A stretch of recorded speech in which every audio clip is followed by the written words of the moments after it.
Oke, sekarang saya akan menjelaskan tentang administrasi jaringan. Apa sih itu network interface? Menurut manual Castle, network interface adalah jaringan yang terbentuk dari beberapa perusahaan atau beberapa bagian dari beberapa perusahaan atau sebagian internal dari beberapa perusahaan. Oke. Menurut Cisco, Enterprise Network merupakan suatu desain arsitektur yang dibangun dengan latar belakang multi-platform, multi-service, multi-protokol untuk memenuhi kehidupan pada perkembangan teknologi informasi. Ini ada merancang jaringan mengikuti prinsip teknik yang baik sebagai berikut.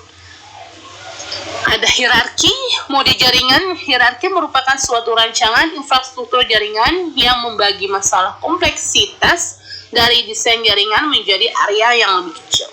Ada modular, desain jaringan yang dengan mudah mendukung pertumbuhan perubahan pengembangan jaringan yang relatif lebih mudah antara lain blok layanan, data center, dan perimeter internet. Dan di sini juga ada lapisan akses. Lapisan akses menyediakan akses jaringan untuk kelompok kerja dan pengguna.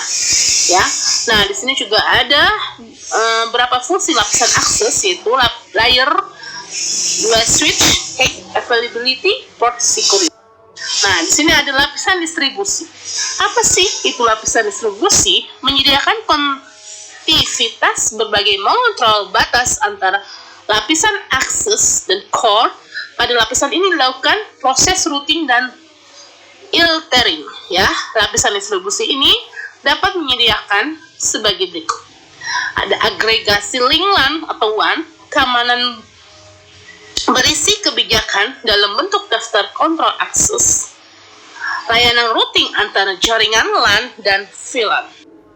Nah, di sini ada beberapa pertimbangan mengenai penerapan pada lapisan core, yaitu harus menyediakan mekanisme peralihan dengan kecepatan tinggi, harus menyediakan kehandalan, harus menghindari penanganan paket yang memerlukan penggunaan tinggi.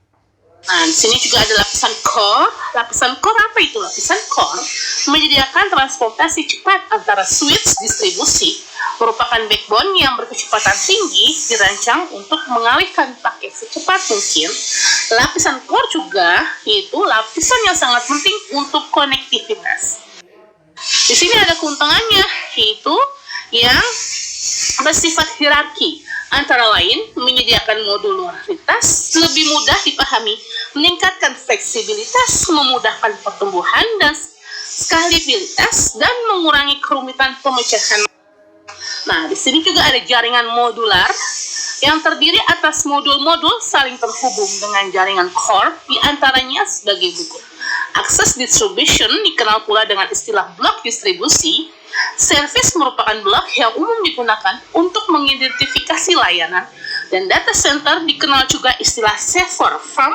Blok ini bertanggung jawab untuk mengelola dan memelihara banyak sistem data yang penting untuk pengguna.